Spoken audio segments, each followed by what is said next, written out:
जय श्री राम मित्रों, जय श्री सीताराम।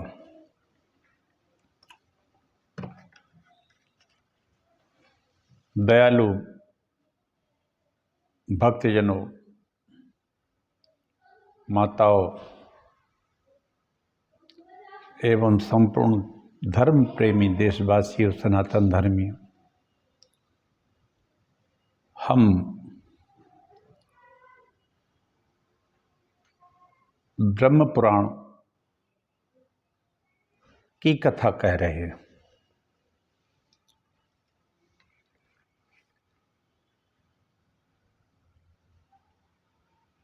कथा तो वैसे पिछले 2 वर्षों से मैं प्रतिदिन कह रहा हूँ। उसमें श्रीमद् भागवत, वाल्मीकि रामायण, रामचरितमानस, मार्कंडेय पुराण की कथा कह चुका हूँ। अब मैं ब्रह्म पुराण की कथा कह रहा हूँ। चूँकि स्वतंत्र रूप से इन पुराणों की कथा कोई भी भागवताचार्य हमें दिखाई नहीं देता है, इसलिए मैं चाहता हूँ कि हमारे पुराणों से सनातन धर्म सभी परिचित हों, इसलिए मैं ये कथाएं कह रहा हूँ। कथा नित्य कहता हूँ, आप लोग सुनिए। मैं टीकमगढ़ मध्य प्रदेश से बोलता हूँ। मैं रिटायर्ड चिकित्सा अधिकारी डॉक्टर राजेंद्र मिश्रा, पंचकर्म विशेषज्ञ हूँ। मेरा फ़ोन नंबर है 9981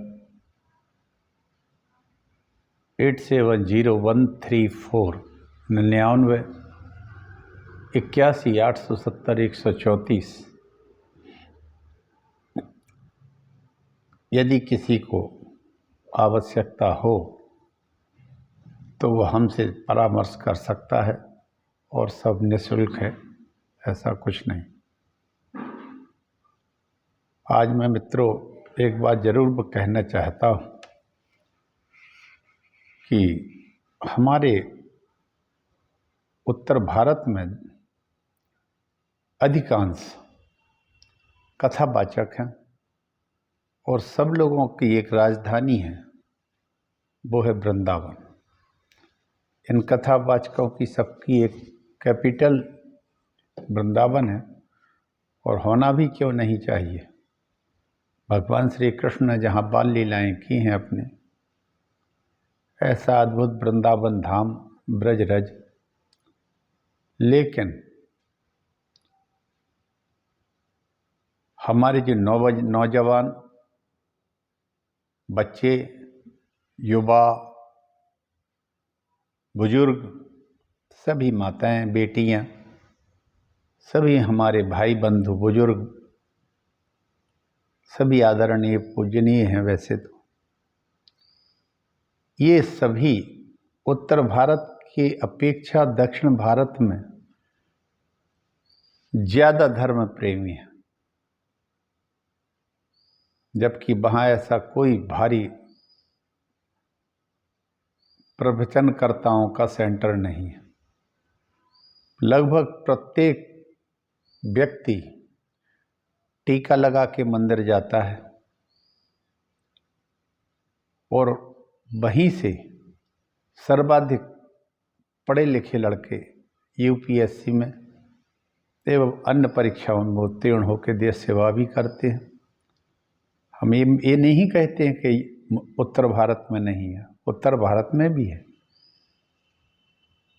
यदि रामेश्वर है तो इधर बद्री विशाल भी है।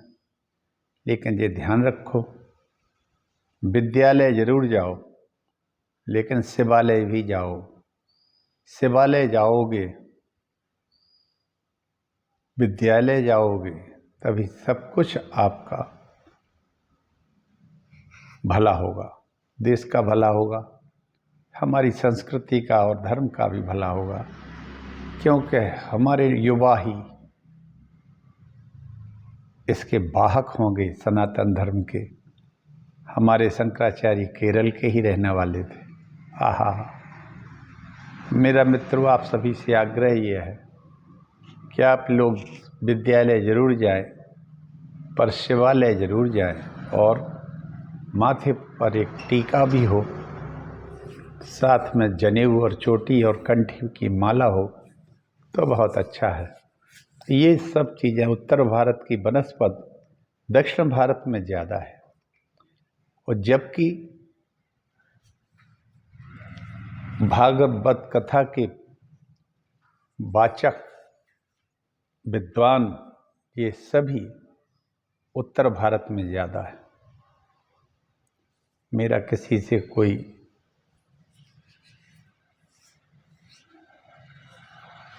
आरोप नहीं है किसी का किसी पर भी, लेकिन चाहता ये हूँ कि सभी लोग उसको माने तो ज़्यादा अच्छा है, क्योंकि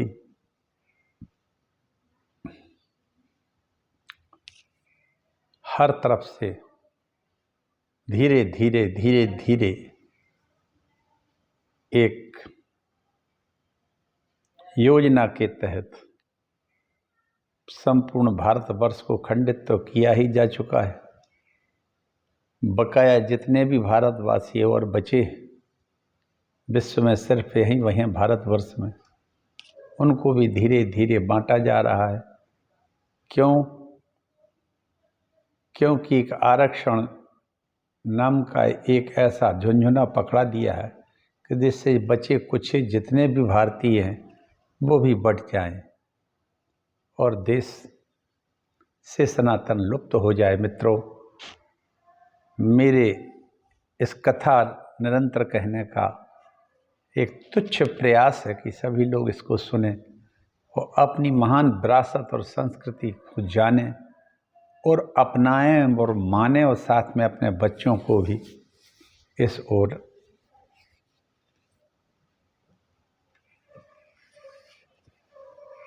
प्रेषित करें, इस ओर लगाएं। इसी के साथ आज मैं ब्रह्म पुराण में आगे की कथा कहता हूँ। इसके पहले एक छोटा सा मंगलाचरण कर लेते हैं। ओम नमोस्तु रामाय सा लक्ष्मणाय देवी च तस्यै जनकात्मजायै नमोस्तु रुद्रेन्द्रयमानिलेभ्यो नमोस्तु चंद्राग्निमरुद्गणेभ्यः। जग मंगल गुण ग्राम राम के दानी मुकुट धन धर्म धाम के। अगुन सगुन गुण मंदिर सुंदर भ्रमतम प्रबल प्रताप दिवाकर। काम क्रोध गज मद पंचानन बसहु निरंतर जन मन कानन।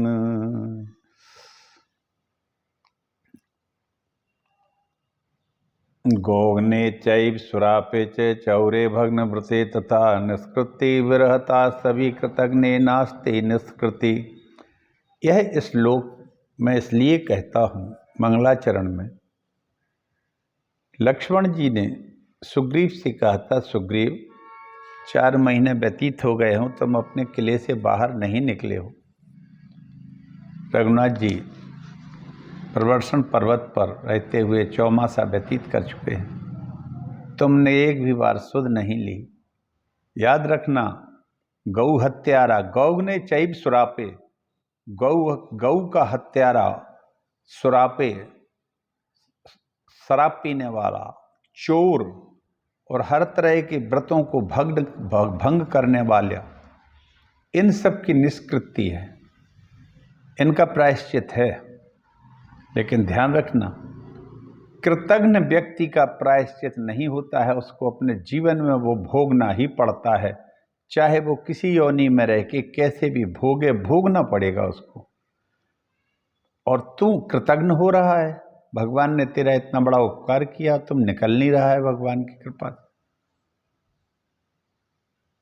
इसलिए मेरे दो मित्रों, जो कोई भी मेरी इस कथा को सुन रहा हो वो इस बात का ध्यान रखे कि कहते हैं ना कि जिस थाली में खाओ उसमें छेद ना करो, लेकिन छेद करना ही कृतज्ञता है। और उस कृतज्ञता की सजा परमात्मा के हाथ से उसको मिलती ही है, चाहे वो कोई हो। इसलिए कभी कृतज्ञ नहीं रहना चाहिए।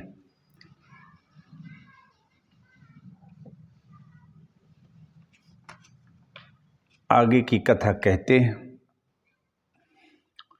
अच्युतानंद गोविंद नामोच्चारण भेषजात नश्यन्ति सकला रोगा सत्यम सत्यम वदाम्यहम्।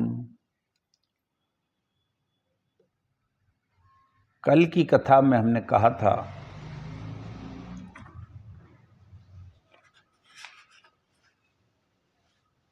नैमिषारण्य तीर्थ में सूत जी का आगमन हो गया है।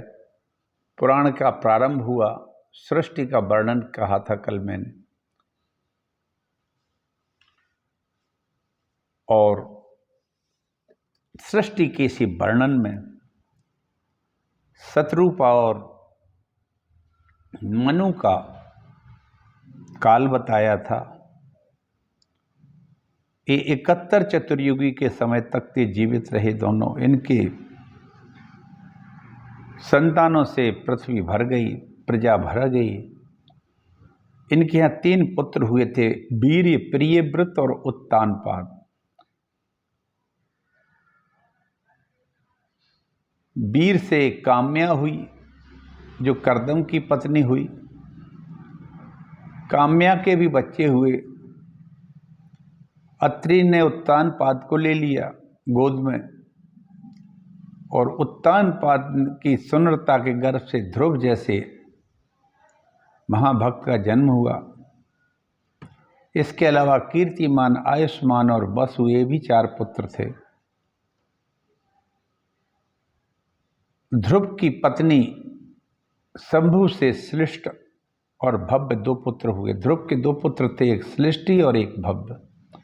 श्लिष्टि से सुछाया के गर्भ से रिपु, रिपुंजय, वीर, ब्रकल और वृक्तेजा हुआ। रिपु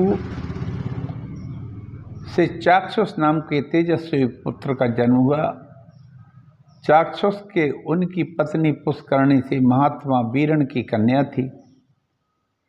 चाक्षुष मनु नाम के पुत्र हुए।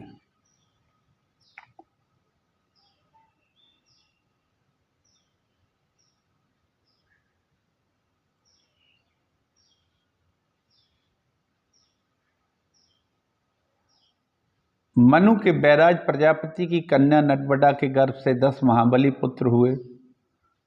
पुरु से आग्नेयी ने अंग, सुमना, स्वाति, क्रतु और अंगिरा मय 6 पुत्र उत्पन्न किए। यहां इस पुरु के जो पुत्र था अंग, ये तो धर्मात्मा था, लेकिन अंग से सुनीता नाम की पत्नी से एक पुत्र हुआ जिसका नाम था वेन, और वह बड़ा अत्याचारी हुआ। महात्माओं ने उसके शरीर को मथ डाला। उससे एक नाटा सा व्यक्ति पैदा हुआ जो उसका पाप का स्वरूप था। उसको लोगों ने, महात्माओं ने कहा निशीद मार ले, बैठ जाओ एक तरफ। फिर उन्होंने उनको पुनः मथा, दाहिने हाथ का मंथन किया। उससे महाराज पृथु महाराज प्रकट हो गए। पृथ्वी तेजस्वी थे और उन्होंने इस पृथ्वी का पालन भी किया। राजसु यज्ञ के लिए अभिषिक्त होने वाले राजाओं में भी सर्वप्रथम थे। सर्वप्रथम राजा थे पृथु, जिन्होंने राजसु यज्ञ किए। अब राजा पृथु का चरित्र इसमें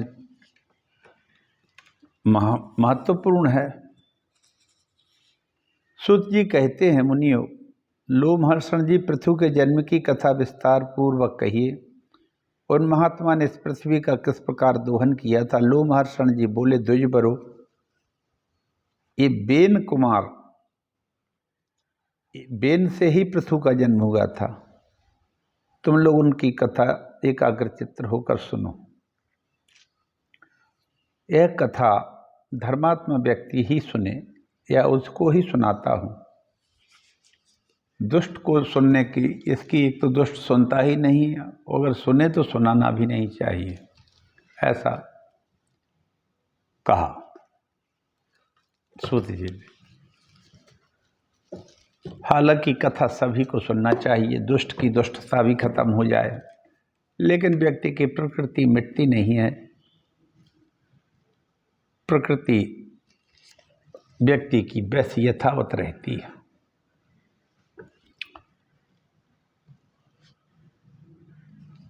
पृथु के चरित्र जो हैं वेदों की तुल्य हैं।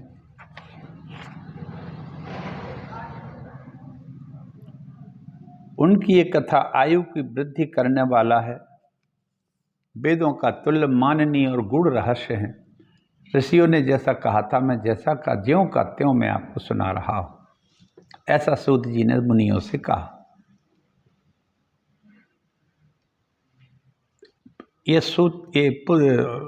पृथु जो है अत्रि के, महर्षि अत्रि के कुल में उत्पन्न प्रजापति अंग के पुत्र थे। अंग बड़े धर्मात्मा थे, धर्म के रक्षक थे, अत्रि के समान ही तेजस्वी थे। और उनका पुत्र जो वेद था अंग का, वो धर्म के तत्व को बिल्कुल भी नहीं समझता था। और उसका एक कारण भी है। इसकी जो माँ थी उसका नाम था सुनीता, और सुनीता नाम की जो लड़की थी, इसकी जो माँ थी वो मृत्यु की कन्या थी। उसी सुनीता के गर्भ से यह पैदा हुआ था। अपने नाना के स्वभाववश दोष के कारण वह धर्म को पीछे रखकर काम और लोभ में प्रवृत्त हो गया था। ये बेन जो राजा हुआ अंग का अत्रि कुल में, वो राजा बनने के और इतने उच्च कुल में होने के बावजूद भी अपने नाना के डीएनए के कारण वो डेवलप हो गया डीएनए इसमें, तो ये बड़ा दुष्ट हो गया। इसके नाना और इसकी जो माँ थी वो मृत्युदेव की कन्या थी। इसीलिए ये बुद्धि इसकी भ्रष्ट हो गई। ये कामी था और बड़ा भारी लोभी भी था, और अधर्म करने में इसका बड़ा मन लगता था, आनंद आता था इसको अब अधर्म करने में। आज भी हम देख रहे हैं कि लोग बागों को अधर्म करने में बड़ा आनंद आता है, दूसरे को कष्ट देने में बड़ा आनंद आता है, दूसरे को दुखी देखकर देखने में बड़ा आनंद आता है। मित्रों, ये प्रकृति का खेल है। इसीलिए हम सब जब भी शादियां करते हैं तो कुल खानदान को देख के करते हैं। अब तो ऐसा होने लगा है कि कुल खानदान और जाति भेद भी खत्म होता जा रहा, और इन सब के खत्म होने के साथ साथ अब तो बगैर शादी के भी रिलेशनशिप में रहने लगे हैं। अब इनसे जो संतानें होंगी वो वर्ण संकर होंगी। इनके हाथ का दिया हुआ पानी पितर भी नहीं लेते हैं, और पितर भी इनके इस कुकर्म के कारण स्वर्ग से नीचे गिर जाते हैं। इसलिए मित्रों, शादी कोई साधारण नहीं है, एक महान यज्ञ है। इससे हमारे यहाँ महाराज शिवाजी, राणा प्रताप, राम जी, लक्ष्मण, भरत, शत्रुघ्न जैसे महाबली पुत्र पैदा होते हैं। इसको हम काम से नहीं जोड़ के देखना चाहिए। उसने क्रूर प्रतिज्ञा कर ली थी कि अब हमारे राज्य में कोई यज्ञ नहीं करेगा, कोई होम नहीं करेगा, यजन करने वाला कोई भी नहीं होगा, क्योंकि सब कुछ मैं ही हूँ, मैं ही भगवान हूँ, मैं ही देवता हूँ, मैं ही सब कुछ हूँ। इसलिए किसी को यज्ञ करने की, पूजा पाठ करने की जरूरत नहीं किसी तरह की। इस प्रकार मर्यादा का उल्लंघन करके सब कुछ ग्रहण करने वाले अयोग्य बेन ने मरीचि आदि सब महर्षियों से कहा, वेन, अनेक वर्षों के लिए हमने यज्ञ की दीक्षा ग्रहण करने वाले हैं, तुम अधर्म ना करो। यह यज्ञ आदिकारी सनातन धर्म है। यज्ञ करना, पूजा करना, यज्ञ तो एक साइंस भी है, और यह सनातन धर्म ही है। यज्ञ करना सनातन धर्म ही है, स्वयं सनातन धर्म यज्ञ ही है। इसलिए तुमको अधर्म नहीं करना चाहिए। आज भी मित्रों, जब तक पृथ्वी पर ये सनातन धर्म रहेगा तब तक यज्ञ होते रहेंगे, देवताओं को आहुतियाँ मिलती हैं, उससे वर्षा होती है, सभी देवता प्रसन्न होते हैं। हमारे 33 देवता हैं, 33 करोड़ नहीं है, करोड़ नहीं है ना होते हैं। 33 को 33 कोटि कहते हैं, 33 करोड़ नहीं कहते। कोटि, 33 कोटि माने 33 तरह के, 33 नाम। अरे या सामान्य आदमी के घर में छोटे बड़े आदमी होते हैं, दादा बाबा काका भाई काकी बुआ इत्यादि, इस तरह से 11 रुद्र हैं, इंद्र हैं, ग्रह हैं, इस सब की संख्या मिलकर 33 होती है। इसलिए अनावश्यक बगैर समझे नहीं बोलना चाहिए और ना ही कभी किसी की हंसी उड़ाना चाहिए। महर्षियों ने जब ये कहा तो खोटी बुद्धि वाले वेद ने कहा, अरे मेरे से बड़ा देव दूसरा यहाँ कौन है? मैं चाहूं तो इस पृथ्वी को ही भस्म कर दूं, मैं इतना बलिष्ठ हूं। तब उन महात्माओं ने बेन को पकड़कर बांध दिया। बहुत उछल कूद मचा रहा था। बेन की बाईं जंघा का मंथन करने पर एक काले रंग का पुरुष उत्पन्न हुआ जो बहुत ही नाटा था। वह भयभीत होकर हाथ जोड़कर उन महात्मा ऋषियों से बोला, तो अत्रि जो इन्हीं के कुल में सबसे बड़े थे, इसी कुल का था ये बेन। उनने कहा, बैठ जा भाई। निषीद, निषीद का मतलब होता है बैठना। बैठ जा, एक तरफ बैठ जा। इससे निषाद वंश का प्रवर्तक हुआ और बेन के पाप से उत्पन्न हुए धीवरों की सृष्टि करने लगा। और उस निषाद वंश से धीवरों की, जो गंगा के, नदियों के, तालाबों के किनारे रह के मछली पालन इत्यादि का काम करते हैं, वो उसे उनकी सृष्टि हो गई है। तत्पश्चात महात्माओं ने पुनः बेन की दाहिनी भुजा के बंधन करके उससे महान तेजस्वी पृथु का प्रादुर्भाव हुआ। वे भयानक टंकार करने वाले आज गौ नामक धनुष। अब यहाँ एक बात आती है, महाराज पृथु बेन के दाहिने हाथ से पैदा हुए थे और वे आज गौ नाम का धनुष धारण करके ही प्रकट हुए। दिव्य बाण रक्षार्थ कवच धारण किए हुए थे। उनके महात्मा पृथु जैसे सत्पुत्र ने उत्पन्न होकर बेन को, इससे बड़े प्राणी सभी बड़े प्रसन्न हुए और सब ओर से वहां एकत्रित होने लगे। बेन स्वर्ग चला गया।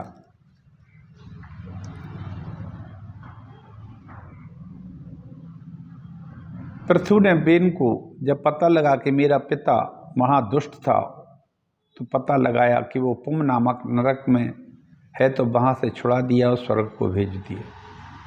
अभिषेक करने के लिए सभी महात्माओं ने बेन को राजा बनाया। वो प्रजा का बहुत ध्यान रखते थे, इसलिए वो राजा कहलाए। समुद्र की यात्रा करते तो उन जल स्थिर हो जाता था।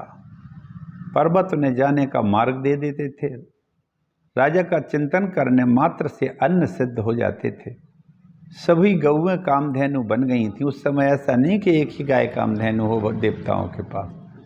हमारी सबरी गायें कामधेनु जैसी थी। उनसे जो जो मांगता था गायें वो दे देती, प्रदान करती थी। दूध तो देती ही थी, वे साथ में जो भी अभिलाषा जिसकी कामना हो जो वो दे देती थी। ये महाराज पृथु का प्रभाव था। ये हमारी गायों का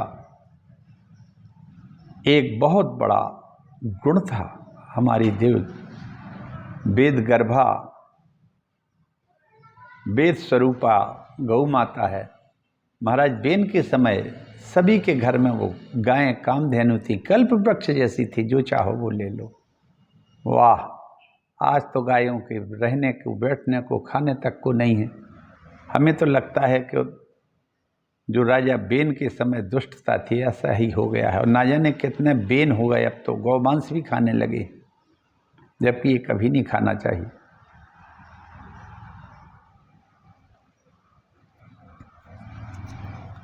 इसी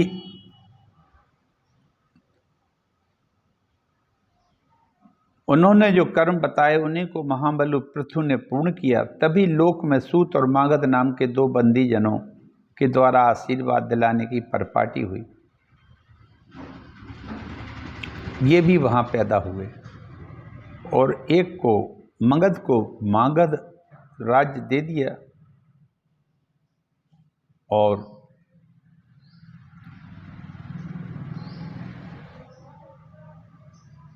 सूत को अनूप देश का राज्य दे दिया।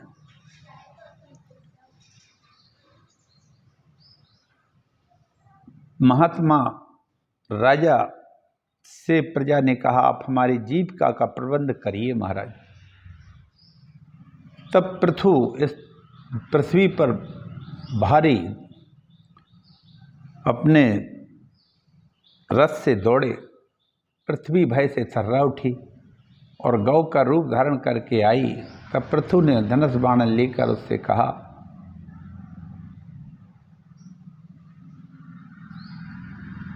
कि पृथ्वी जब शरण में आई पृथ्वी, तो इन्होंने महाराज पृथु ने उसको पुत्री बोला, इससे वो पृथ्वी कहलाई। राजन, सब लोग मेरे ही ऊपर स्थित हैं और मैं ही इस जगत का धारण करती हूँ। यदि मेरा नाश नहीं होना चाहिए, नुकसान नहीं होना चाहिए, इस बात को अच्छी तरह समझ लेना। भोपाल, तुम प्रजा का कल्याण चाहते हो तो मेरा पीछा या मुझे पर मेरा वध करने की कोशिश न करो। मैं जो बात कहती हूँ उसे सुनो और उस पर दृष्टपात भी करो। क्रोध को तुम त्याग दो और स्त्री जाति को तो त्रियग योनि में भी अवध बताया गया है। आहा, यदि यह बात सत्य है तो मैं तुम्हें धर्म का त्याग नहीं करना चाहिए। पृथ्वी ने कहा भाई बेन से, पृथु से, कि पक्षियों में भी जो मादा पक्षी होती है उसका भी किसी ने वध नहीं लिखा है। लोग बागों ने परिंदों को भी खा लिया मार मार के, जबकि हमारी पौराणिक कथाओं में मादा अगर पक्षिणी है तो उसको भी नहीं मारा जाता है। यहाँ तो मुर्गियों को भी खाया जाता है, वो भी परिंदा ही है। पक्षी त्रियग योनि में है। पृथ्वी ने कहा, मेरे लिए कोई बछड़ा देखो जिसके प्रति स्नेह युक्त होकर मैं तुम्हें दूध दे सकूं। धर्मात्माओं में श्रेष्ठ भूपाल, तुम मुझे सब ओर से पहले तो बराबर करो जिससे मेरा दूध सब ओर बह सके। पृथ्वी देवी ने कितनी अच्छी बात कही। पृथ्वी चूंकि दुग्ध देती है, गौ दुग्ध देती है, उस समय पृथ्वी गौ का रूप धारण किए थे और उसने कहा कि बछड़े का प्रबंध करो, मैं तुम्हें दूध दूंगी और वो दूध पूरी पृथ्वी पर बह जाएगा। हमारे यहाँ कहते हैं पहले कि भारत में दूध और घी, दूध दही की नदियाँ बहती थीं। आज वास्तव में समझ में आया कि पृथ्वी ने पृथ्वी से कहा था कि आप बछड़े का प्रबंध करिए और इस पृथ्वी को समतल करिए, दूध से मैं भर दूंगी इसको। आहा, आज हमारी गौ माता बहुत कष्ट में है मित्रों, जो नहीं होना चाहिए था। तब पृथु ने अपने धनुष की नोक से लाखों पर्वतों को उखाड़ा और उन्हें एक स्थान पर एकत्रित किया। इससे पर्वत बढ़ गए। इससे पहले की सृष्टि में भूमि समतल न होने के कारण पुरों का, ग्रामों का कोई सीमाबद्ध विभाग नहीं था। उस समय अन्न, गौरक्षा, खेती और व्यापार भी नहीं होते थे। यह सब तो पृथु के समय से आरंभ हुआ। उन्होंने संपूर्ण पर्वतों को एक एक तरफ करके इकट्ठा किया, भूमि को समतल किया। उस समय तक प्रजा का आहार पहले केवल फल मूल ही था, वह भी कठिनाई से मिलता था। राजा पृथु ने स्वयंभू मनु को बछड़ा बनाकर अपने हाथ में ही पृथ्वी को दुहा। सबसे पहले पृथु ने स्वयंभू मनु को बछड़ा बनाया और पृथ्वी को दुहा। उन प्रतापी नरेश ने पृथ्वी से सभी प्रकार के अन्नों का दोहन किया उसी अन्न से आज भी सब प्रजा जीवन धारण करती है। उस समय ऋषि देवता पितर नाग दैत्य यक्ष पुण्यजन गंधर्व पर्वत वृक्ष सब ने पृथ्वी को दोहा। उनके दूध और बछड़ा पात्र और दोहने वाला ये सभी पृथक पृथक थे। ऋषियों ने चंद्रमा को बछड़ा बना किया, बृहस्पति ने दोहने का काम किया और तपोमय ब्रह्म का दूध दोहा। तपोमय ब्रह्म उनका दूध था, वेद ही उनके पात्र थे और देवताओं ने सुवर्णमय पात्र लेकर पुष्टिकारक दूध दोहा। उन्होंने इंद्र को बछड़ा बनाया और सूर्य ने दोहने का काम किया।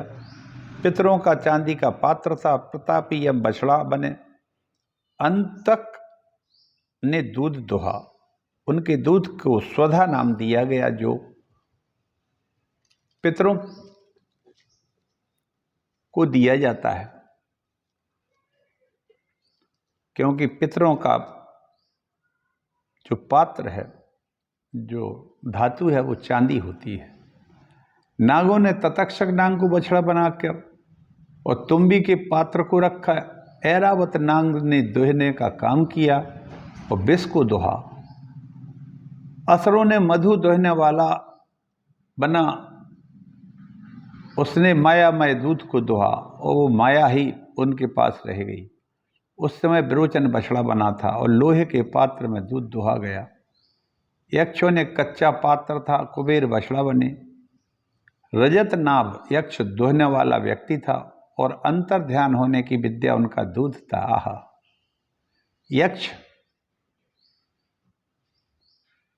यक्षों का जो था पात्र वो कच्चा मिट्टी का था। कुबेर जो धन के देवता हैं वो बछड़ा बने और रजत नाभ नाम के यक्ष दोहने वाला बना।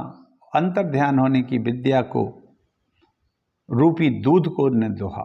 राक्षसेंद्रों में सुमाली नाम का राक्षस बछड़ा बना। ये सुमाली कौन था? ये रावण का ससुर था। इसी की लड़की थी केकसी, जिसका पुत्र रावण था। तो राक्षसों ने सुमाली नाम का राक्षस बछड़ा बना और रजत नाभ दोहने वाला, उसने काल रूपी पात्र में सोनित रूपी दूध का दोहन किया। गंधर्वों में चित्ररथ ने बछड़ा बना। कमल ही उनका पात्र था। सुरुचि दोहने वाला था। पवित्र सुगंधि उनका दूध था।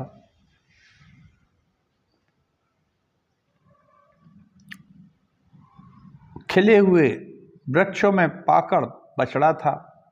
साल ने वृक्ष ने दोहने का काम किया। पलाश का पात्र था और जलने और कटने पर पुनः अंकुरित हो जाना ही उनका दूध था। इसीलिए हम पेड़ों को काट देते हैं तो वो पुनः अंकुरित हो जाते। इस चीज को उन्होंने उस दूध के रूप में दोहा। इस प्रकार धारण पोषण करने वाली है पावन वसुंधरा समस्त चराचर जगत की आधारभूता तथा उत्पत्ति स्थान है। यह सब कामनाओं की देने वाली है तथा सब प्रकार के अन्नों को अंकुरित करने वाली ये धरा है। गौरूपा पृथ्वी मेदिनी के नाम से भी विख्यात है। यह समुद्र तक पृथ्वी के ही अधिकार में थी। मधु और कैटब के मेद से व्याप्त होने के कारण यह मेदिनी भी कहलाती है। फिर राजा पृथु की आज्ञा के अनुसार भूदेवी उनकी पुत्री बन गई ये पृथ्वी, इसलिए इसका नाम पृथ्वी पड़ा। पृथु ने इस पृथ्वी का विभाग और शोधन किया, जिससे अन्न की खान समृद्धशालिनी बन गई। गांव और नगरों के कारण इसकी शोभा बढ़ने लगी। वेन कुमार महाराज पृथु का ऐसा ही प्रभाव था। इसमें संदेह नहीं कि वे समस्त प्राणियों के पूजनीय और वंदनीय हैं। वेद वेदांगों के पारंगत विद्वान ब्राह्मणों को भी महाराज पृथु की ही वंदना करनी चाहिए, क्योंकि वे सनातन ब्रह्मयोनि हैं। पृथु सनातन ब्रह्मयोनि है। राज्य की इच्छा रखने वाले राजाओं के लिए भी परम प्रतापी महाराज पृथु भी वंदनीय है। युद्ध में विजय की कामना करने वाले पराक्रमी योद्धाओं को भी उन्हें मस्तक झुकाना चाहिए, क्योंकि योद्धाओं में भी अग्रगण्य है। जो सैनिक राजा पृथु का नाम लेकर संग्राम में जाता है, वह भयंकर संग्राम से भी सकुशल लौट आता है और यशस्वी होता है। वैश्य वृत्ति करने वाले धनी वैश्यों को भी चाहिए कि महाराज पृथु को नमस्कार करें। इस परम कल्याण की इच्छा करने वाले तीनों वर्णों की सेवा में लगे रहने वाले पवित्र शूद्रों के लिए भी राजा पृथु ही वंदनीय है। शूद्र भी महाराज पृथु को ही वंदना करें, क्योंकि वो सनातन ब्रह्म योनि है। इस प्रकार जहाँ पृथ्वी को दोहने के लिए जो विशेष बछड़े दोहने वाले दूध और पात्र कल्पित किए गए थे, उन सब का मैंने वर्णन कर दिया है। इस तरह से पूरा वर्णन महाराज पृथु के चरित्र को महाराज सूत जी ने लोमहर्षण जी ने पृथु के चरित्र को पूरा किया। आगे की कथा मनमंत्रों की है, और चूँकि ये ब्रह्म पुराण है, इसमें भगवान सूर्य ब्रह्म स्वरूप हैं, कृष्ण भी वही हैं। आगे उनकी कथा होगी। कल 14 मनमंत्रों की विवस्वान की संतति का वर्णन करूँगा। मित्रों, आज हमारी वाणी को यही मैं विराम देता हूँ। आप सब लोग भगवान श्री हरि परमात्मा श्री कृष्ण के भक्त हों, सबको भक्ति मिले। इसी के साथ मैं अपनी वाणी को विराम देता हूँ। जय श्री कृष्ण। हरे।